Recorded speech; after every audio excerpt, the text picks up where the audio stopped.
자, 창세기 35장 1절에서 8절까지 말씀 유사람 권사님이 봉독해 주십니다. 1절에서 8절. 하나님이 야곱에게 이르시되 일어나 베델로 올라가서 거기 거주하며 네가 네 형 에서의 낯을 피하여 도망하던 때에 네게 나타났던 하나님께 거기서 제단을 쌓으라 하신지라. 야곱이 이에 자기 집안 사람과 자기와 함께한 모든 자에게 이르되 너희 중에 있는 이방 신상들을 버리고 자신을 정결하게 하고 너희들의 의복을 바꾸어 입으라. 우리가 일어나 베델로 올라가자. 내 환난 날에 내게 응답하시며 내가 가는 길에서 나와 함께 하신 하나님께 내가 거기서 제단을 쌓으려 하노라 하매 그들이 자기 손에 있는 모든 이방 신상들과 자기 귀에 있는 귀고리들을 야곱에게 주는지라. 야곱이 그것들을 세겜 근처 상수리 나무 아래 묻고 그들이 떠났으나 하나님이 그 사면 고울들로 크게 두려워하게 하셨으므로 야곱이 아들들을 추격하는 자가 없었더라. 야곱과 그와 함께한 모든 사람이 가나안 땅 루스 곧 베델에 이르고 그가 거기서 제단을 쌓고 그곳을 엘베델이라 불렀으니 이는 그의 형의 낯을 피할 때에 하나님이 거기서 그에게 나타나셨음이더라. 리브가의 유모 드보라가 죽음에 그를 베델 아래 있는 상수리 나무 밑에 장사하고 그 나무 이름을 알론바굿이라 불렀더라. 아멘. 아멘. 자, 1번 문제 화면 띄워주시고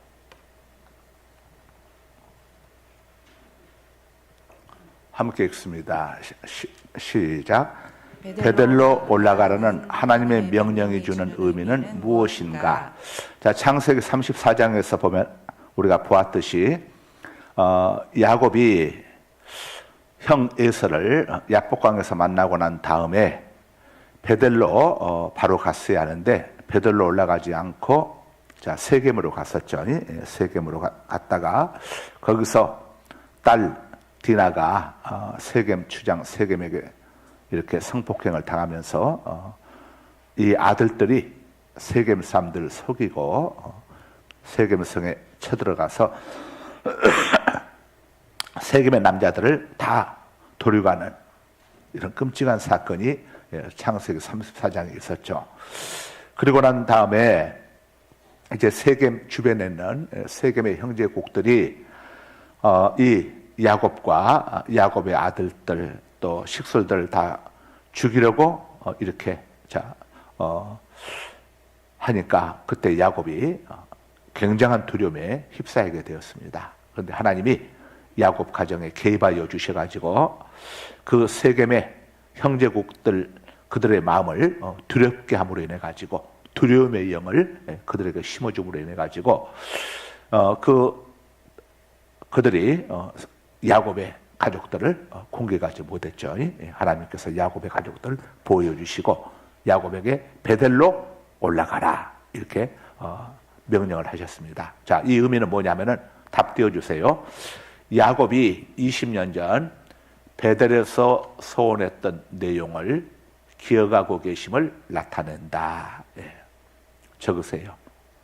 야곱이 20년 전 베델에서 하나님 앞에 약속했죠. 다시 내가 돌아오게 된다면은 내가 다시 돌아오게 된다면은 이곳에 하나님의 전을 짓고 그 다음에 내가 하나님의 것 11줄 하나님께 드리고 내가 하나님을 섬기겠다고 소원을 했었죠. 그 약속을 야곱은 20년 전 약속을 까마득하게 잊어버리고 있었지만 하나님께서는 기억하고 계셨습니다.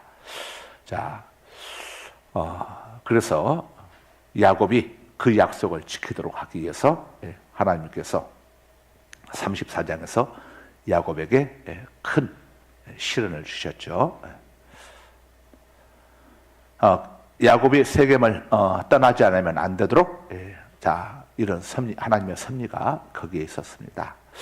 우리가 어떤 미션 사명을 또 잊어버리거나 또 소원을 지키지 않을 경우에 하나님께서 다 기억하십니다. 기억하시고 그런 소원. 자, 야곱이 하나님께 약속했던 소원 한번 다시 한번 우리 한번 기억해 보십시다. 창세기 28장 20절에서 22절 한번 유권사님 읽어주세요. 야곱이 서원하여 이르되 하나님이 나와 함께 계셔서 내가 가는 이 길에서 나를 지키시고 먹을 떡과 입을 옷을 주시어 내가 평안히 아버지 집으로 돌아가게 하시오며. 스톱. 그 당시 야곱이 브엘세바의 가나안 땅 브엘세바에서 있다가 형 에서를 속인 그 잘못 때문에 형이 동생 야곱을 죽이려고 하니까 야곱이 밤버짐을 싸들고 이제 도망을 치게 됩니다. 그러다 보니까 그 바다나란까지는 800km나 되는 아주 먼 거리인데 음식 또 뭐 물 모든 것이 제대로 준비해서 갈 수가 없는 그런 거리죠. 예, 그러다 보니까 하나님의 도우심을 구하면서 지금 서원을 했던 것이죠. 계속 읽어주세요. 여호와께서 나의 하나님이 되실 것이요. 네, 하나님만 섬기겠다. 여호와만을 나의 하나님으로 섬기겠다. 자, 약속을 한 겁니다. 그 다음에 내가 기둥으로 세운 이 돌이 하나님의 집이 될 것이요. 본인이 베고자 한 돌베개 바로 그곳에 하나님의 집을 세우겠다. 그 다음에 하나님께서 내게 주신 모든 것에서 10분의 1을 내가 반드시 하나님께 드리겠나이다 하였더라. 지금 그 당시 야곱은 아무것도 가진 게 없습니다. 밤버짐 싸들고 도망가니까 내 인생 속에서 하나님께서 내게 물질의 복을 허락해 주신다면은 내가 10분의 1을 하나님께 드리겠습니다. 저 사건은 훗날 이 모세가 시내산에서 이제 하나님께로부터 계명을 쭉 받아가지고 그때 이 11조를 율법적으로 확정을 지었는데 율법이 세워지기 전에 아브라함도 그렇고 아브라함의 선지자 야곱도 그렇고 하나님 앞에 11조를 드렸다는 것을, 다시 말하면 11조는 율법의 문제가 아니라 하나님과 하나님의 백성과의 언약이었다는 것을, 이건 율법과는 상관없이 율법이 세워지기 전부터 아브라함에 의해서 또 야곱에 의해서 이렇게 이루어졌다는 것을 우리가 알려주고 있죠. 예. 그래서 그 다음 다 읽었나요? 네. 저 약속을 지키라. 하나님께서 야곱에게 저 약속을 지키라고 이렇게 베들로 돌아와서 네가 20년 전에 했던 약속을 지키라 이거죠. 우리가 하나님 앞에 했던 약속을 우리는 잊어버릴 때가 많이 있지만은 하나님은 절대 잊지 않으십니다. 그래서 우리가 어떤 소원 같은 거 굉장히 신중하게 해야 하고, 또 소원을 했다면은 그것을 지켜야 합니다. 그럼 소원을 지키는 게 부담이 되느냐? 그렇지 않습니다. 하나님 앞에 소원을 우리가 지키고자 할 때에 지킬 수 있는 은혜와 또 건강과 물질을 하나님께서 주시죠. 그걸 지킴으로 인해 가지고 우리가 얻게 되는 유익이 훨씬 많습니다. 무엇보다도 하나님의 보호하심을 잊게 되죠. 하나님의 백성으로서 하나님의 보호하심을 잊게 되는 겁니다. 우리가 나라 안에서도 대한민국 국민이 되고 싶어하는 사람이 여러분 지금 엄청 많습니다. 동남아에 있는 국가들, 서남아에 있는 국가들, 우리 대한민국 국민이 되고 싶어하는 사람들이 많아요. 우리 대한민국이 얼마나 많은 혜택을 줍니까? 그런데 아무나 될 수 있습니까? 못 돼요. 그런데 대한민국 국민이 되게 되면은 4가지 의무가 있습니다. 기본의 의무. 남자들은 국방의 의무가 있고, 그 다음에 납세의 의무가 있고, 납세의 의무. 납세의 의무가 있다고 하는 것은 대한민국 국민이 아닌 사람이 납세의 의무를 할 수 있다는 것은 그가 이제 대한민국 국민이 되었다는 증거가 되는 거죠. 그래서 납세 의무를 하는 것은 이건 큰 축복이 되는 거죠. 미국 시민권, 미국 시민권 얼마나 사람들이 얻고 싶어 합니까? 아무나 될 수 있는 게 아니죠. 납세 의무, 이런 것들, 국방 의무, 미국 시민이 되었다고 하는 증거가 되는 거죠. 또 교육의 의무, 그 다음에 근로의 의무, 이런 4대 의무를 우리가 대한민국 국민이 될 때에 우리가 누릴 수 있는 것이죠.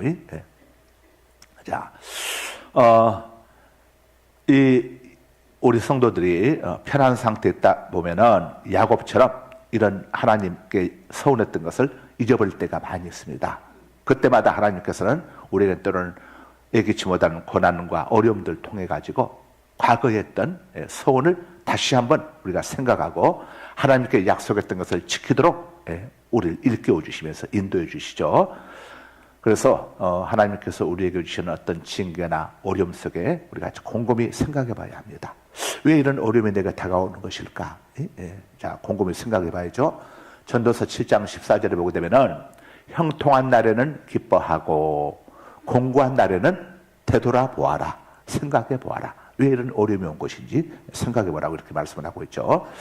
자, 하나님께서 주시는 징계는 아무에게나 주지 않습니다. 하나님이 사랑하는 자에게 징계를 주시죠. 부모가 자기 사랑하는 자녀에게 징계를 내리지 아무에게나 징계 내리는 게 아닙니다. 징계는 또 다른 사랑의 형태인 것이죠. 요한계시록 2장 4절에서 5절 한번 읽어주세요. 그러나 너를 책망할 것이 있나니 너의 처음 사랑을 버렸느니라. 그러므로 어디서 떨어졌는지를 생각하고 회개하여 처음 행위를 가지라. 만일 그리하지 아니하고 회개하지 아니하면 내가 네게 가서 네 촛대를 그 자리에서 옮기리라. 예, 하나님께서 우리에게 회개할 기회를 주시기 위해서 어려움을 주시기도 하고 고난을 주시기도 하죠. 그래서 그 고난을 통해서 우리가 있어야 할 자리, 지켜야 할 자리, 내가 머물러야 할 자리로 우리가 돌아갈 수 있는 것이죠. 고난당한 것이 내게 유익이라.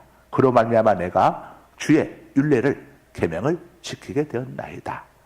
고난당하기 전에는 내가 잘못 행하였더니 이제는 주의 법을 지키나이다. 고난으로 인해 가지고 시편 119편 67절하고 71절에서 말씀을 하고 있죠. 그래서 우리가 이 자동차 타고 가다가 딱지가 날아오게 되면 그 다음부터는 조심하지 않습니까?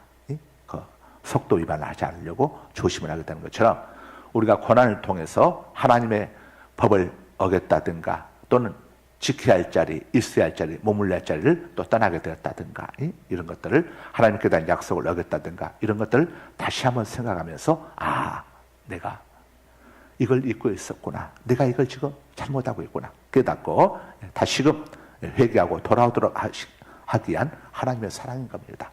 만약에 그렇지 않으면 하나님이 바로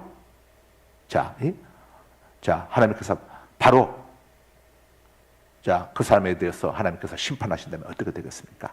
회개할 기회를 우리에게 주시고 다시 하나님과의 관계를 회복할 수 있는 기회를 주시는 거 이게 엄청난 은혜고 사랑인 것이죠. 자, 또 계시록 3장 19절에서 20절도 한번 읽어주세요. 무릇 내가 사랑하는 자를 책망하여 징계하노니 하나님이 사랑하는 자를 책망하고 징계한다고 그랬습니다. 그러므로 네가 열심을 내라. 회개하라. 볼지어다 내가 문 밖에 서서 두드리노니 누구든지 내 음성을 듣고 문을 열면 내가 그에게로 들어가 그와 더불어 먹고 그는 나와 더불어 먹으리라. 아멘. 우리는 회개는 방향을 바꿔야 합니다. 방향이 하나님을 대적하던 자리에서 하나님을 섬기는 자리로 돌아서는 방향을 바꿔야 해요. 회개는. 그 다음에 회개는 주인을 바꾸는 겁니다. 내가 주인 노릇한 그 삶에서 예수님을 나의 주인으로, 말씀이 내 삶의 주인이 돼야죠. 주인이 돼야 하고, 또 하나는 우리의 목적이, 인생의 목적이 달라져야 합니다. 그동안은 내 영광, 내 즐거움, 내 행복을 위해서 살던 우리의 삶의 목적이 어떻게 달라져야 합니까? 하나님의 영광을 구하는 삶으로 달라져야죠. 고린도전서 10장 31절에 너희가 먹든지 마시든지 무엇을 하든지 하나님의 영광을 위하여 하라. 그래서 회개는 말로만 하는 것이 아닙니다. 반드시 회개는 자복은 말로만 하는 게 자복입니다. 그러나 회개는 방향을 바꾸는 것이고, 그 다음에 주인을 바꾸는 것이고, 그 다음에 인생의 목적을 바꾸는 겁니다. 회개는 이걸 세 가지를 바꿔야 써요. 그래서 말씀과 반대되는 삶을 사는 그런 자리에서 말씀으로 돌아가야죠. 그 다음에 우리 인생의 주인이 내가 아니라 주님이 내 인생의 주인 대신 우리가 주님을 부르는 이 주님의 본디발이 뭡니까? 주인님입니다. 주인님 하는 것을 우리가 줄여서 주님 하는 거예요. 주인님이에요. 주인님. 우리는 본래 죄의 종이었잖아요. 죄의 종이었습니다. 마귀의 백성, 지옥 백성이었죠. 이런 우리가 우리 힘으로는 죄에서 절대 해방될 수 없었는데 예수님께서 이 땅에 오셔서 갈보리 십자가에서 당신의 생명을, 당신의 몸을 우리의 죄값으로 치루어 주시고 우리를 사신 겁니다. 하나님께서 예수님의 생명을 우리의 죄값으로 치루어 주시고 우리를 사셨어요. 그래서 우리의 주인은 누가 되어야 합니까? 예수님이 우리의 주인이 되어야죠. 예수님 우리의 주인 되셔서. 그래서 우리는 항상 누구 중심으로 살아야죠? 예수님. 여러분들 다 집안에서 어떻게 합니까? 여러분들 마음대로 안 하잖아요. 뭐 있으면 전부 우리 주인 양반에게 물어봐야 해요. 전부 신랑에게 물어봐야 한다고 그러잖아요. 그것처럼 예수님께 물어봐야 합니다. 신랑보다 먼저 주님께 물어봐야 합니다. 여보, 주님이 뭐라고 하실까? 어떻게 하는 것이 주님이 기뻐하실까? 해서 여러분 신랑을 인정하듯이 예수님을, 우리 곁에 와 계신 성령 하나님을 여러분이 인정하고 여러분 가정의 주인으로 인정하는 겁니다. 그래서 그분이 기뻐하시는, 원하시는, 손해가 있고 불편함이 있더라도 그분이 원하시는 쪽을 선택해 가게 되면은 절대 실수하지 않으시고 결코 해로운 걸 주시지 않으시고 모든 걸 합력하여 선을 이루어 주시는 하나님께서 우리의 인생길을 형통하게 인도해 주시는 겁니다. 할렐루야. 그래서 우리는 주인 되신 주님께 하루를 시작하기 전에 꼭 그분에게 물어야죠. 하나님, 오늘 하루에 이런 일이 있습니다. 하나님 인도해 주십시오. 어떻게 합니까? 할 수 없는 것은 하나님 이런 문제가 있습니다. 주님이 맡아 주옵소서. 주님께 맡겨서 12월 22일 날 제 여동생이 연락이 왔어요.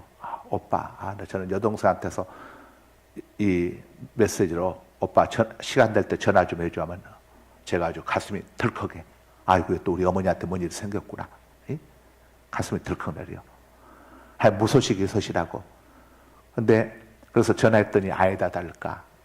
오빠, 엄마가 그 의자에서, 집안에 의자에 쭉 그 의자를 앉는다고 앉았는데 미끄러져 가지고 방바닥에 낙상을 하셨다는 거예요. 그런데 고관절이 골절된 것 같아. 이 녀석이 꼭 말을 해두고 제대로 의사 진단도 안 받아보고 지 생각을 얘기하는 거예요. 얼마나 제가 놀랐겠어요.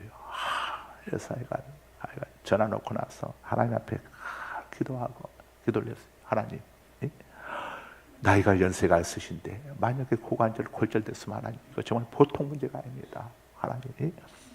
했더니 나중에 이제 왔는데 가서 이렇게 찍어보니까, CT 촬영을 해보니까 고관절이 골절된 게 아니고 금이 간 거예요. 배에 금이 조금만 가도 못 움직이잖아요.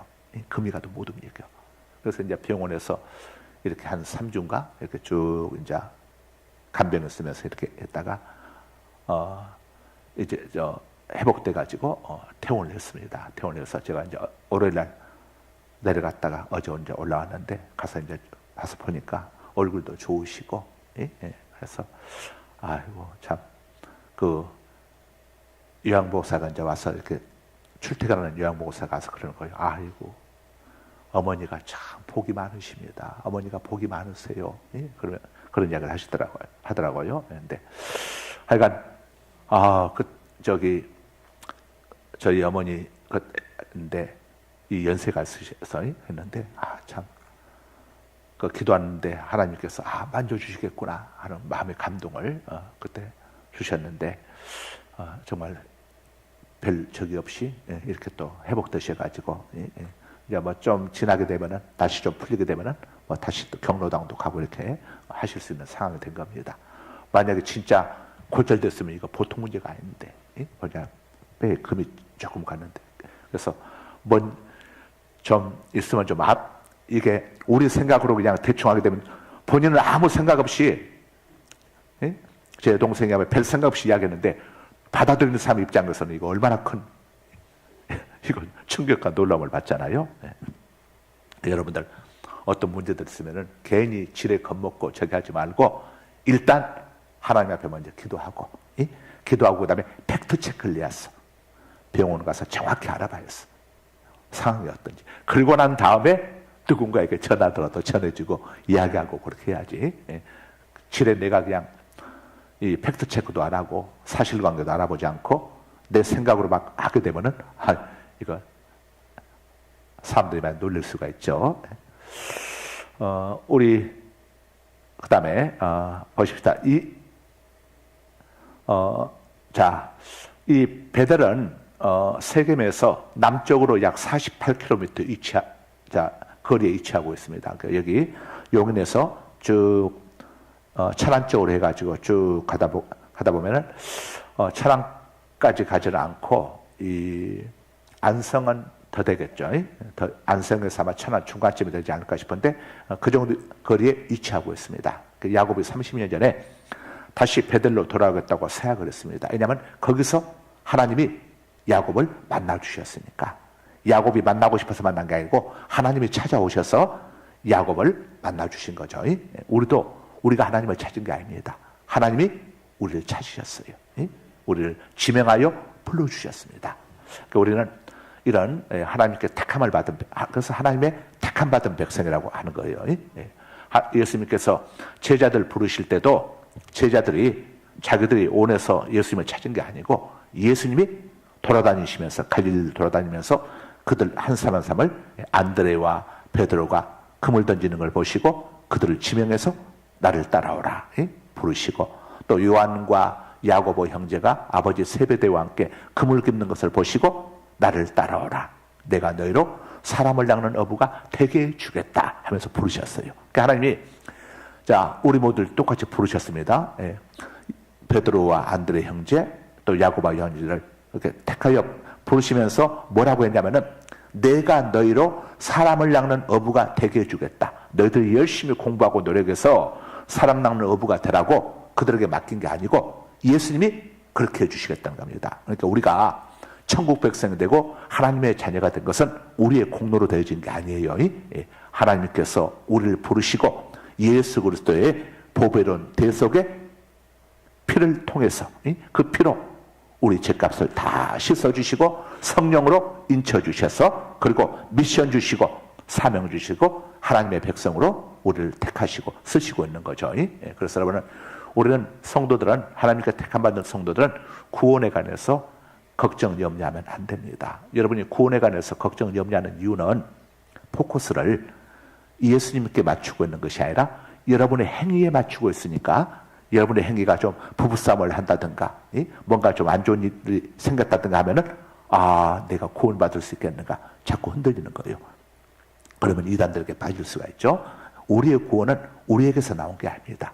에베소서 2장 8절 9절에 뭐라고 합니까? 너희가 그 은혜에 의하여 하나님 아버지 은혜에 의하여 믿음으로 말미암아, 이 믿음도 우리에게서 나온 게 아닙니다.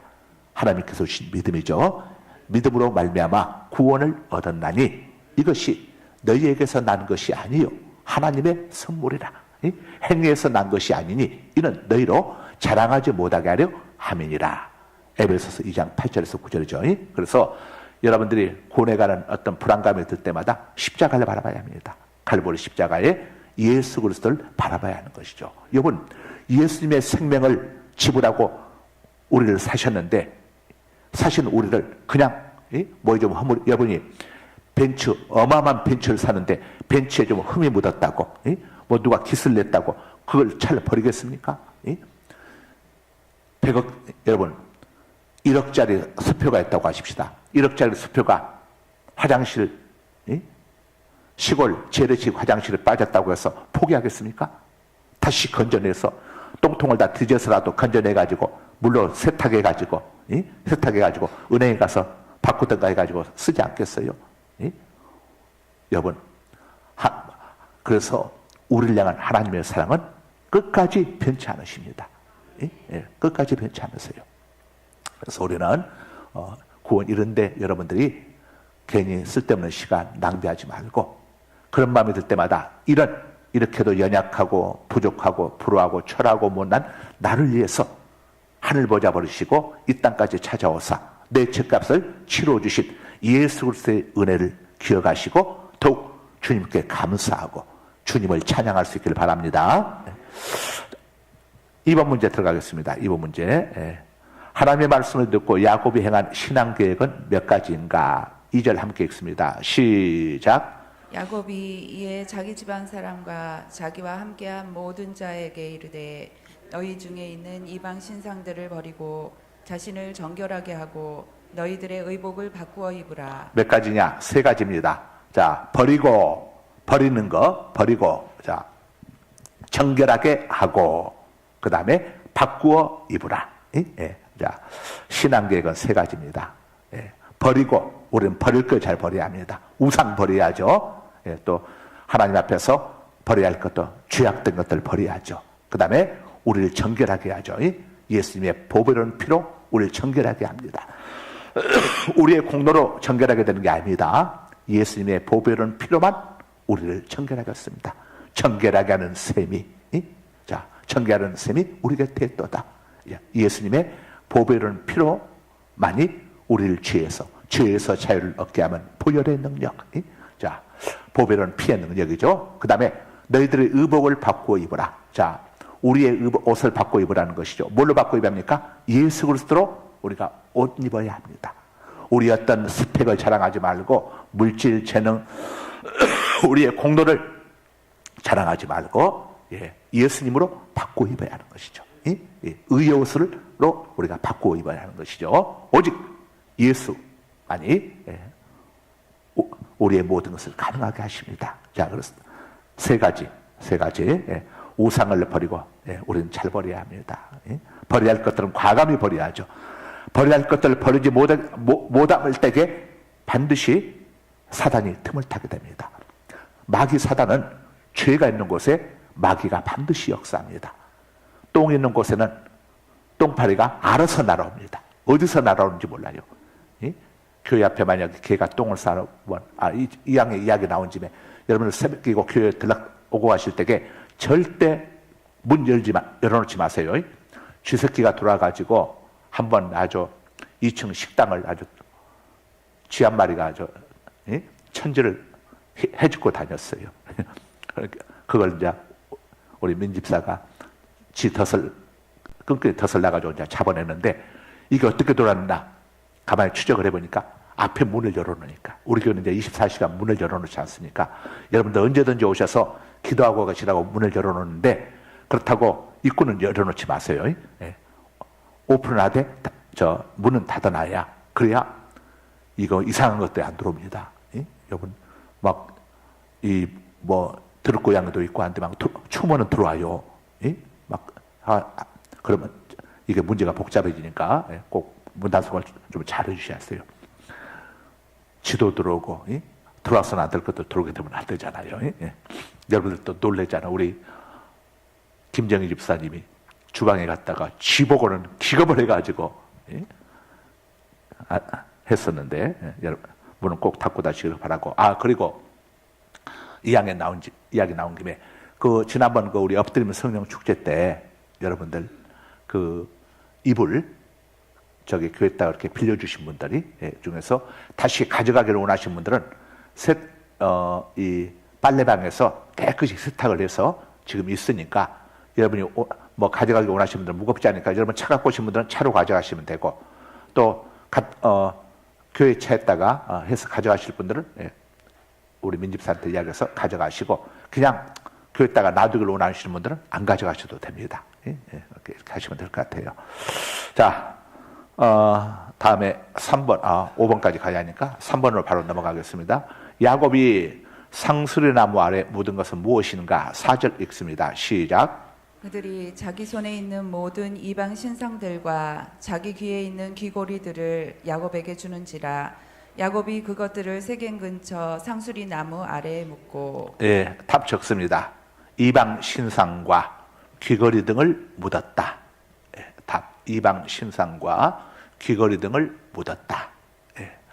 이것들을 불살라버리거나 파괴하지 않고 묻은 이유는 그 양이 상당했기 때문이라고 주석에 보니까 이렇게 기록되었어요. 양이 아주 엄청났던 것 같아요.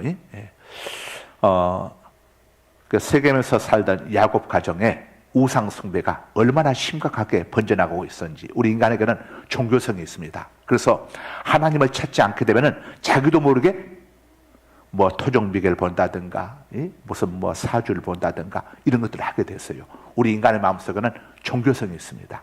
그래서 하나님을 찾지 않게 되면은 엉뚱한 걸 찾게 돼요.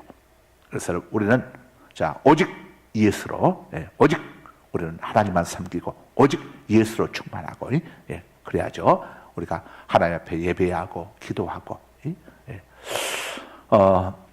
이런 심각한 상황에서 야곱이 결단을 내려가지고 모든 우상들을 제거해 버렸습니다. 우리들도 하나님과 또 하나님을 멀리하게 만드는 것들, 이런 것들, 불신앙적인 요소들을 과감하게 제거버려야죠. 과감하게 제거버려야 합니다. 자, 버려야 할 것들을 잘 버려야 합니다. 묻어버려야 할 것들 잘 묻어버려야죠.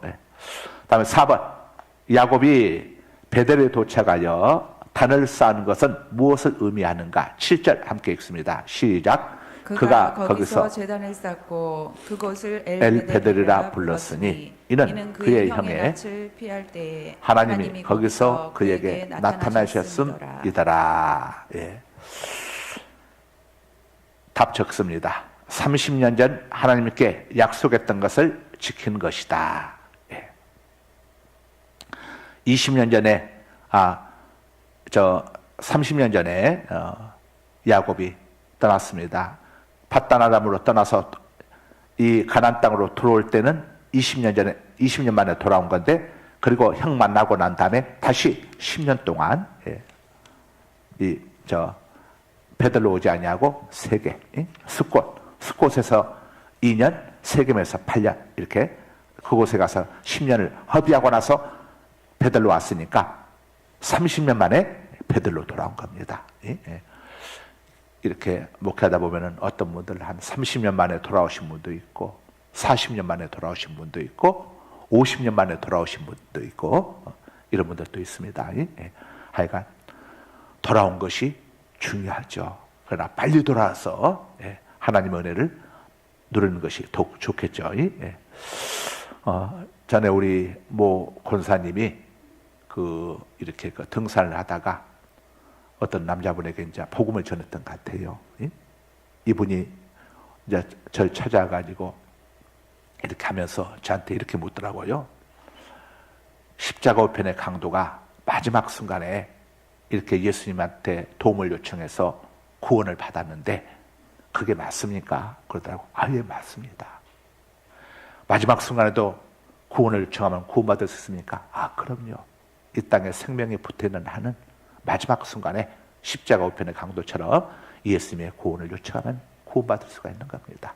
이게 하나님의 은혜고 사랑인 겁니다. 그랬더니 그래요? 그리고는 가더라고. 그리고는 지금까지 교회를 안 와요.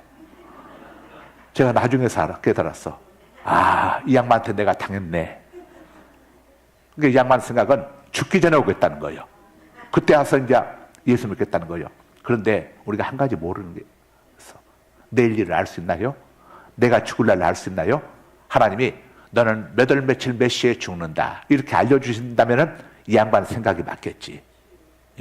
그런데 우리의 죽음은 아무도 몰라. 세월호 때에 그 어린 학생들이 그렇게 될 줄 누가 알았어요? 이태원에서 그 젊은 청년들이 그렇게 될 줄 누가 알았습니까? 우리 무한공항 참사 그렇게 될 줄 누가 알았겠어요? 아무도 몰라. 절대 여러분들 기회를 놓치면 안 됩니다. 기회가 늘 있는 게 아닙니다. 그 기회 한번 놓치게 되면은 영원히 돌아올 수 없는 사람들도 많이 있어요. 그래서 우리는 기회 있을 때에 예수님을 영접하고, 하여간 하나님은 여러분 일찍부터 하나님을 섬기는 게 이게 복입니다. 이게 복이에요. 자, 엘베델이라고 하는 이 말은 엘은 하나님이라고 하는 말입니다. 엘은 하나님. 엘베델은 베델의 하나님 이런 의미입니다. 제단을 쌓은 장소죠. 그래서 요즘 교회들 보게 되면은 베델 교회도 있지만 엘베델 교회도 있어요. 우리 살라누마로 오는 교회들 이제 우리 3월 27일 날 전국에서 70개가 넘는 이제 교회에서 살라누마 행사로 이렇게 오는데 거기 보면 엘베델 교회도 있고 베델 교회도 있고 많이 있어요. 이번에도 우리가 여기 민속촌 주차장에서 이제 이렇게 합니다. 그 민속촌 주차장에서 우리 교회에서 이제 10년을 하고 난 다음에, 그러니까 이제 11회 때죠.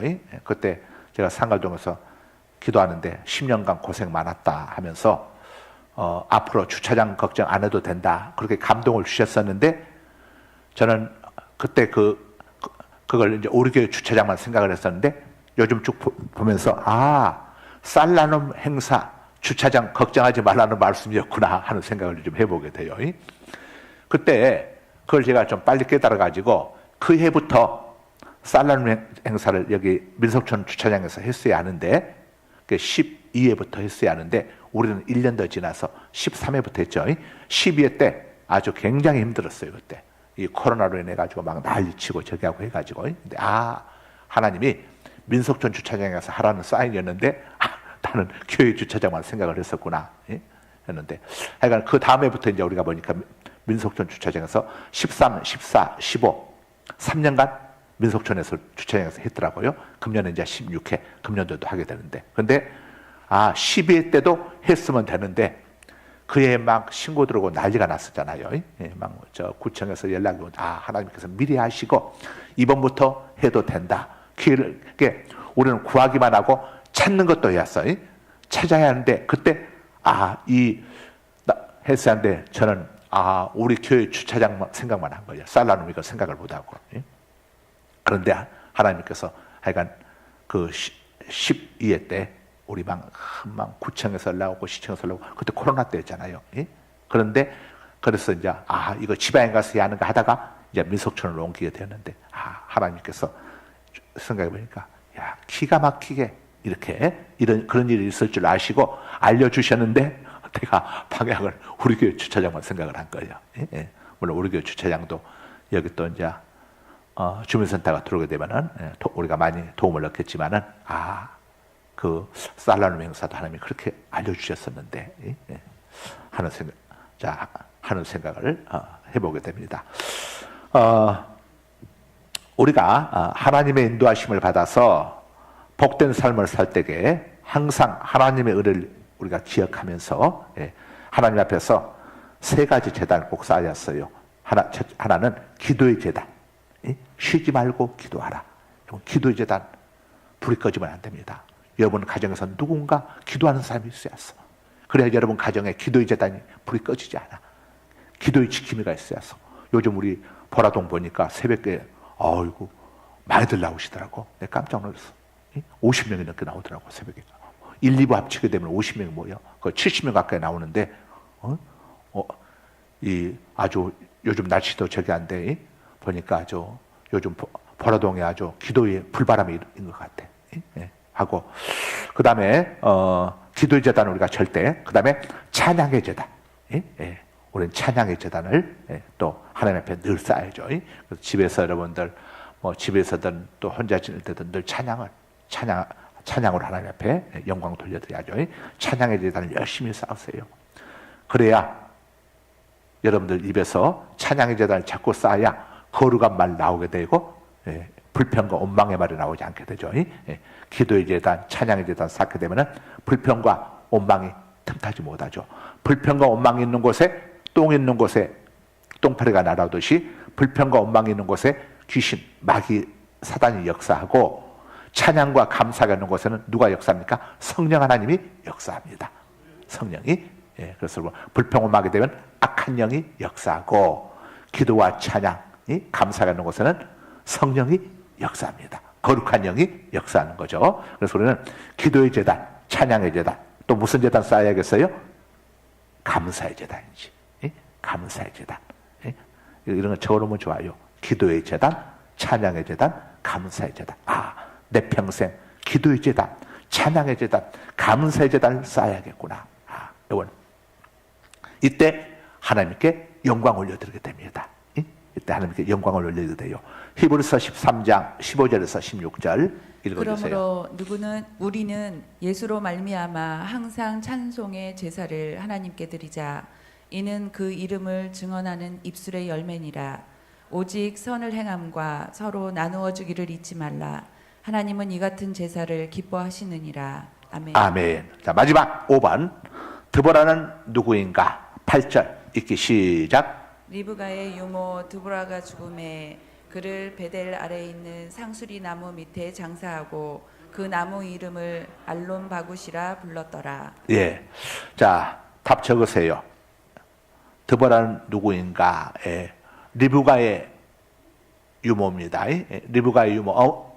리브가는 누구죠? 야곱의 어머니죠. 리브가의 유모였는데 리브가가 죽고 난 다음에 야곱의 유모로서 야곱을 이렇게, 아마 야곱이 어릴 때게 쌍둥이였잖아요.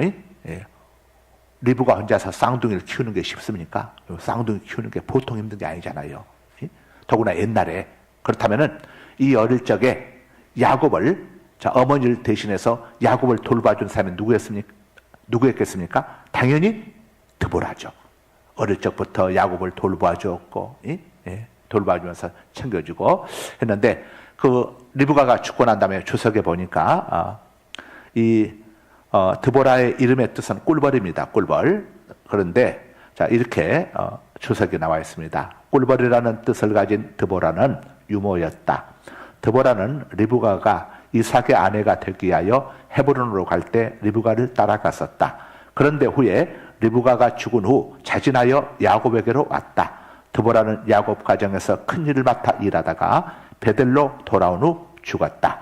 드보라는 베델 아래에 상수리 나무 밑에 묻혔다. 그리고 그 상수리 나무를 알론바굿이라고 불렀다. 이는 눈물의 상수리 나무라는 뜻이다. 예, 그러니까 드보라라고 하는 이 유모, 이 드보라가 야곱의 어머니 역할 대행을 하면서 야곱 곁을 쭉 지키면서 정말 어머니를 대신해서 야곱을 돌봐주고 많은 도움을 줬던, 그래서 그 유모가 죽었을 때 마치 야곱이 자기 어머니가 죽은 것처럼 슬퍼하면서 거기서 통곡했다고 해서 그 이름을 알론바굿이라. 알론바굿의 의미는 통곡의 상수리. 어머니가 죽었을 때 이 아들들이 얼마나 통곡을 합니까? 그것처럼 어머니의 대행 역할을 했던 이 유모 드보라가 죽었을 때에 야곱이 상수리나무 아래에서 이 드보라를 장사하면서 통과하면서 울었다 해서 그 이름을 알론바굿, 통곡의 상수리나무라 하는 이런 의미가 되는 겁니다. 오늘 5번까지 여기까지 마쳤습니다. 거룩하신 아버지 하나님 감사합니다.